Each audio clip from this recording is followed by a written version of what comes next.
حق کی آواز اکس T V, reaching around the world. اکس ٹی وی کی جانب سے آپ کا خیر مقدم ہے۔ ہم ایک پروگرام پیش کر رہے ہیں، اسلام اور عصر حاضر۔ ہم اس بارے میں اسلام کی قرآن و حدیث کی روشنی میں کچھ آپ سے سننا چاہتے ہیں تاکہ ہمارے ناظرین تک اسلام اور عصر حاضر کے لیے حقیقی پیغام پہنچ سکیں۔ الحمدللہ وکفا وسلام علی عبادہ الذین اصطفیٰ، اما بعد فاعوذ باللہ السمیع العلیم من الشیطان الرجیم، بسم اللہ الرحمن الرحیم۔ ان الدین عند اللہ الاسلام۔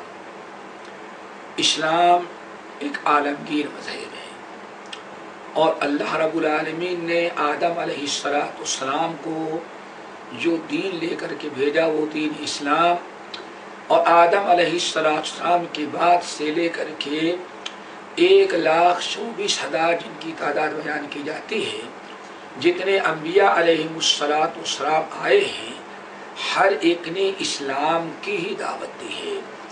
اسی لیے میں نے کہا اسلام کسی قوم، کسی ملک، کسی علاقے کا مذہب نہیں ہے، بلکہ ایک عالمی مذہب ہے۔ دنیا کے ہر انسان کے لیے اسلام لانا ضروری ہے۔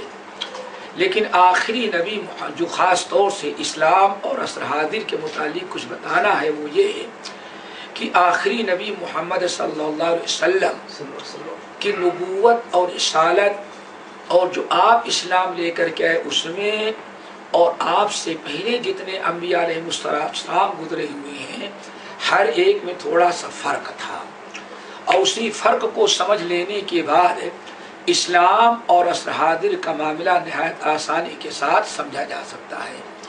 وہ یہ ہے کہ حضرت آدم علیہ السلام سے لے کر کے حضرت عیسیٰ علیہ السلام تک اللہ تعالیٰ نے جس نبی کو بھی اسلام لے کر کے بھیجا تھا، اور اسلام کے بارے میں یہ بھی پہلے ناظرین کو بتا دینا میں مناسب سمجھتا ہوں کہ اسلام کہتے ہیں اللہ تعالیٰ نے اپنے نبی کو اپنا جو پیغام لے کر کے دنیا میں بھیجا، اور نبی کو حکم دیا کہ میرا یہ پیغام میرے بندوں کو پہنچا دیں۔ اسی تمام مجموعے تعلیمات کا نام اسلام ہے۔ اسلام کا معنی سمجھ لینے کے بعد اسلام اور عصر حاضر کا مسئلہ بہت آسانی سے حل ہو سکتا ہے کہ پہلے یہ سمجھنا چاہیے کہ اسلام ہے کیا۔ اسلام میں نے بتایا کہ اللہ تعالیٰ نے اپنے نبی کو جو پیغام یا جو مجموعے پیغام اور ہدایات اور تعلیمات لے کر کے اپنے نبی کو بھیجا، اور حکم دیا کہ یہ میرا پیغام میرے بندوں تک پہنچائیں، اسی چیز کا نام اسلام ہے۔ آدم علیہ السلام کو اللہ تعالیٰ نے جو اسلام دیا تھا، جو تعلیمات دی تھیں، جن تعلیمات اور ہدایات کے نام، جن تعلیمات اور ہدایات کے مجموعے کا نام اسلام ہے، وہ آدم علیہ السلام کے زمانے کے مطابق تھا۔ اس کی ایک چھوٹی سی مثال، آدم علیہ السلام کے زمانے میں ان کی اولاد میں بھائی اور بہن میں شادی ہو رہی تھی۔ کیوں؟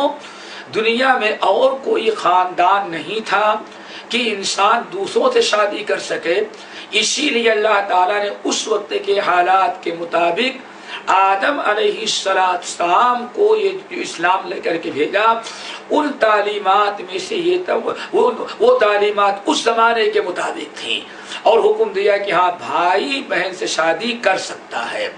پھر اس کے بعد حضرت نوح علیہ السلام کو جو پیغامات لے کر کے بھیجے، چونکہ بہت سارے خاندان دنیا میں آ چکے تھے، اس لیے بھائی بہن سے شادی کرنا اللہ تعالیٰ نے اب حرام قرار دے دیا، اور کچھ عورتیں ایسی ہوئی جن سے نکاح کرنا حرام، اور بہت ساری عورتیں ایسی تھی جن سے شادی کرنا حلال تھا۔